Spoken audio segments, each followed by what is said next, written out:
Welcome back to the South Park City Museum series on the Victorian Barroom. On the show and when we're in person, we get a lot of questions about ice because so many of the American individual mixed drinks of the middle to late 19th century included ice and they were chilled. And sometimes people have a hard time believing that ice was so common, but it really was. And here at South Park City Museum, they actually do have a lot of ice history. We are standing right in front of the Long & Bow Coal and Ice Company Ice House, and then the Summer Brewery. It also had its own pond that they cut ice out of. This company cut it out of Lake George, and then they shipped it by railroad to Colorado Springs, and the brewery actually cut their own ice out of the pond for their own use. So let's go inside and see what they've got in there these days.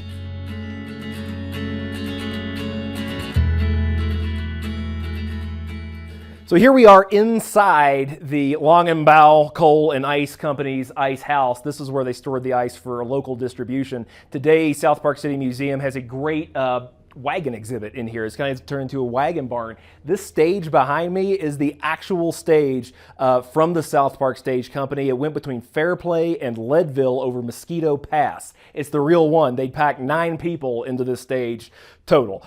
So when we get back into the ice idea, this was used for local distribution. Other ice that the Long & Bow Company would harvest from Lake George in the winter would be packed onto trains. When the ice was shipped on rail car, it would be insulated with straw or sawdust to keep it frozen. And the important thing to remember also is that we are really getting into the period of refrigerated rail cars. Okay, the earliest ones were experimented with during the early 1840s. By 1867, you've actually got a patent for a purpose-made refrigerated rail car. In 1868, things really start taking off. It's a very simplistic view of it, but the bottom line is ice is being shipped from one place to another. Specifically, from the Long & Bow Company, it was being shipped to Colorado Springs. And where it went after that, we're really not sure, but there were certainly quite a few saloons there.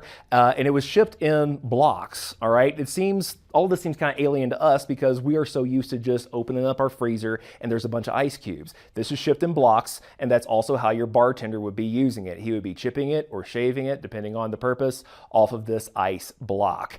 It was also used, of course, in food preservation, and that's great, but that's not really what this channel's about, all right? Let's head back to the saloon and seek a higher purpose for this ice that hopefully now we have firmly established is very present with us here during the Victorian period. I'll see you back there.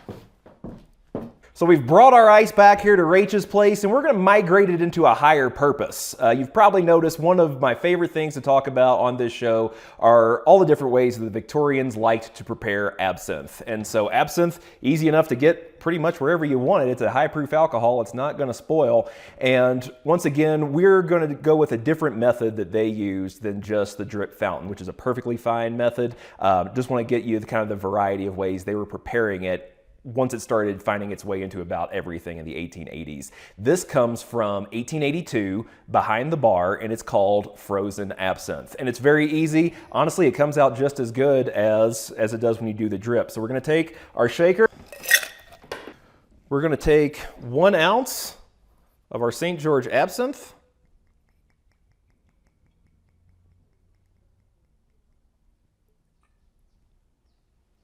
Pour that over the ice. We're going to deviate a little bit from the recipe here. I kind of changed up the proportions a bit. We're going to go with 2 ounces of water. They called for 3, but that honestly watered it down a little bit and we lost too much of the character. So I'm taking some bartender liberty here. And then just 1 teaspoon of our gum syrup. You can try to make your own gum syrup at home, or there are some people out there that are reviving the old ways like Liber and Company. Pour that on top. Cap off our shaker, give it some good shakes.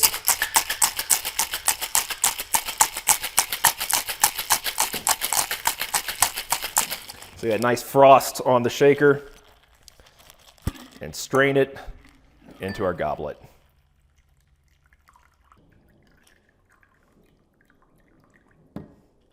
So maybe not as elegant of a process as the drip fountain, but you don't need much in the way of special equipment. And as you can see, we've got that nice light green louche, and Perfect. We tweaked those proportions a little bit, and this is just a great way to kind of get yourself a nice glass of absinthe without much trouble. A little less elegant than the fountain, but this is it, 1882 frozen absinthe with our ice that we have established has migrated its way to the frontier. We've migrated into a higher purpose. So stick with us here on the South Park City Museum series on the Victorian Barroom. Don't forget to click that like and subscribe if you haven't already, and the bell icon to keep up with what we're doing. Stick with us. Here's to you.